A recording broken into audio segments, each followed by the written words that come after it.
Ya pemirsa, di tengah tantangan ekonomi global, sektor kesehatan dalam negeri juga ikut terdampak mengingat bahan baku dari sektor ini masih bergantung terhadap impor. Lalu bagaimana strategi perusahaan sektor kesehatan dalam mengantisipasi berbagai tantangan yang ada? Kita simak wawancara saya bersama dengan Juliwati, Direktur Utama PT Medela Potensia TBK dalam acara Investor Day 2026 berikut ini. Pemirsa, PT Medela Potensia TBK salah satu emiten distributor alat kesehatan terbesar di Indonesia. Terus memperkuat perannya dalam ekosistem kesehatan nasional. Lantas, bagaimana tantangan industri alat kesehatan di tengah dinamika regulasi dan juga pasar? Dan untuk membahasnya bersama saya Iqbal Suyutami Harja, kita akan berbincang langsung dengan Direktur Utama PT Medela Potensia TBK Ibu Juliwati dalam program Investor Market Today yang tentunya juga dalam suasana berbeda yang di tengah perhelatan event Investor Day 2026. Halo Ibu Juli, apa kabar? Ya baik, Pak Iqbal. Terima kasih sudah hadir di tengah-tengah acara Investor Day 2026. Tentu banyak pertanyaan, tapi mungkin saya pilih beberapa yang mumpung ngobrol sama Ibu Juli ini. Ibu, bisa dijelaskan singkat bagaimana sebetulnya target kinerja Medela Potensia untuk tahun 2026 di tengah ketatnya persaingan distributor nih alat kesehatan, karena since COVID kita lebih melek dan persaingan mungkin lebih ketat. Silakan Ibu.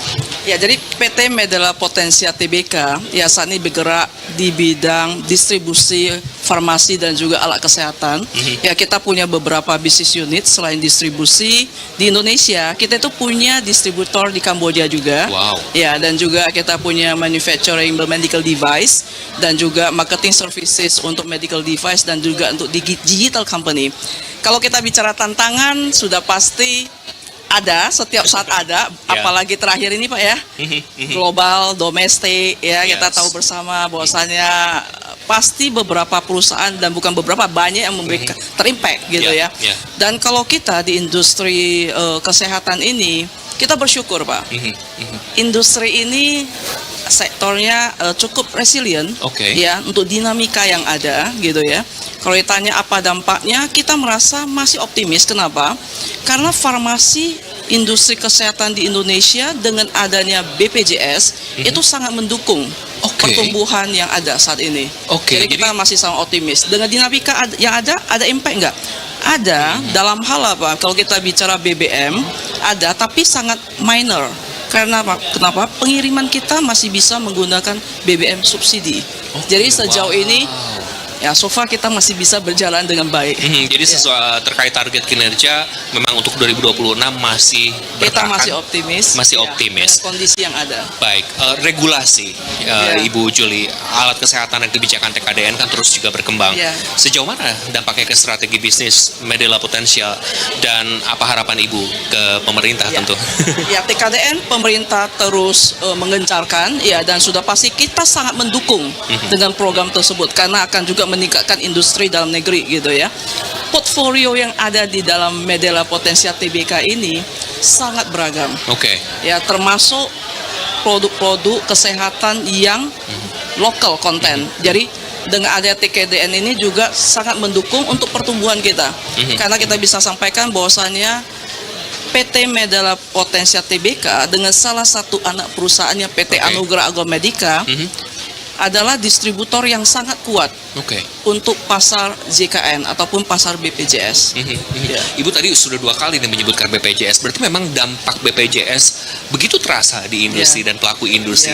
Bisa diceritakan mungkin success story-nya atau maybe inspiring story mungkin untuk pemerintah tahu bahwa BPJS works on this industry, Bu. Ya, kita bisa dilihat dengan pengcoveran BPJS saat ini. Saat ini sudah 99% masyarakat Indonesia sudah tercover oleh BPJS.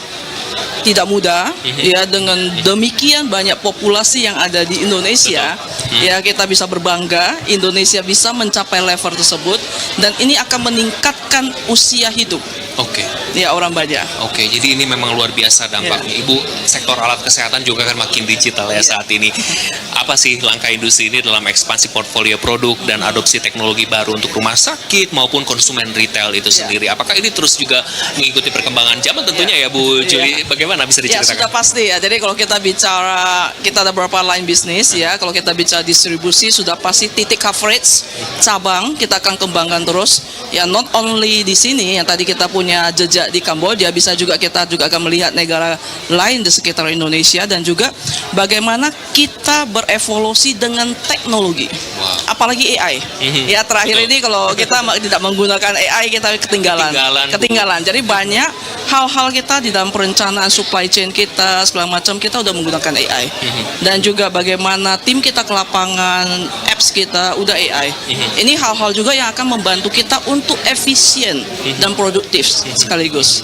Ini juga berarti berpengaruh kepada pelatihan para sumber daya manusianya ya Bu, untuk harus siap gitu ya menyambut teknologi. Jadi memang ini levelnya berbeda ya. Wow. Ya, jadi kalau kita bicara kita belajar 20-30 tahun yang lalu dengan saat ini, kita pun sampai hari ini harus terus belajar. Yes. Karena Keep AI learning. ini segala macam ya, kita perlu meningkatkan skill kita sendiri. Mungkin saat ini AI, maybe next year kita nggak tahu ada teknologi baru lagi yang invented ya Bu ya. Ibu, isu rantai pasok global kan masih jadi tantangan tentu dengan situasi geopolitik yang memanas. Iran, Amerika, Israel ini timbul tenggelam gitu ya. Selat Hormuz buka tutup terus. Bagaimana strategi perusahaan menjaga ketersediaan stok ini? Mungkin mendukung program kemandirian alat kesehatan nasionalnya, atau mungkin ada bahan baku misalnya. Jadi memang pemerintah terus ya mengencourage ya untuk API di dalam negeri. Ini juga sudah berjalan gitu ya. Dan juga apakah berimpact terhadap ketersediaan stok? Kita melihat sampai dengan hari ini masih bisa kita manage dengan baik. Karena industri Indonesia juga kekuatan produksi lokalnya ini luar biasa. Ya, sehingga kita bisa sampaikan hingga saat ini ketersediaan stok di kita tidak ada isu. Ya, cukup baik. Ya. Ini didukung karena memang di dalam negeri supply chain-nya siap atau seperti apa Bu? Produksi banyak dilakukan di dalam negeri. Kita ada import, bukan nggak ada. Ya, 10-20% kita lakukan import ya dari farmasi yang ada, tapi lokal ini karena dengan adanya program pemerintah, BPJS, lokal konten, sehingga industri di Indonesia itu juga pabrik-pabrik manufacturing lokal itu cukup berkembang. Berarti untuk 5 tahun, 10 tahun lagi berarti expected grafik naik dong ya Bu ya, terkait menurut kita masih tetap konsisten untuk naik. Ya, karena kita lihat beberapa tahun terakhir masih tetap ada bertumbuh, ya kadang mungkin single high digit, ya mungkin sekali dua kali ya double, tapi memang kondisi ya beda ya. Jadi kita juga bisa melihat ya bahwasanya tetapi pertumbuhan masih ada. Pertumbuhan masih ada. Ibu tadi mention terkait juga kan kebutuhan ini juga untuk rumah sakit dan retail, tapi porsinya lebih banyak yang ke rumah sakit kah atau retail sebetulnya untuk saat ini? Jadi Indonesia kalau kita bicara saat ini dengan ada universal health coverage ya, jadi memang hospital ini sangat dominan. Ya, kalau kita bicara mungkin 20 tahun yang lalu ya pasar farmasinya, apoteknya lebih besar. Sekarang udah hospital. Kalau hospital kita juga melihat hospital government juga cukup bertumbuh. Hospital private juga sangat bertumbuh juga dengan adanya chain yang makin banyak dan makin agresif bertambah terus ke depan. Betul sekali, karena nengok kiri ada rumah sakit, nengok kanan rumah sakit, nengok ke belakang sekarang rumah sakit di mana-mana ya Ibu. Ibu mungkin terakhir bergerak di industri ini, harapan Ibu kepada pemerintah dalam mendukung layanan kesehatan yang inklusif dan berkelanjutan di Indonesia. Silakan Ibu. Ya. Jadi harapan kita pemerintah tetap mendukung yang dapatnya semua perusahaan ya yang ada di Indonesia, bagaimana bersama-sama pemerintah membangun industri kesehatan ya supaya masyarakat Indonesia mendapat pengobatan dengan baik di kemudian hari yang dapat meningkatkan usaha hidup masyarakat Indonesia. Mungkin satu lagi harapannya untuk Medela Potensia TBK sendiri seperti apa ke depannya? Mungkin 2026, 5 tahun ke depan?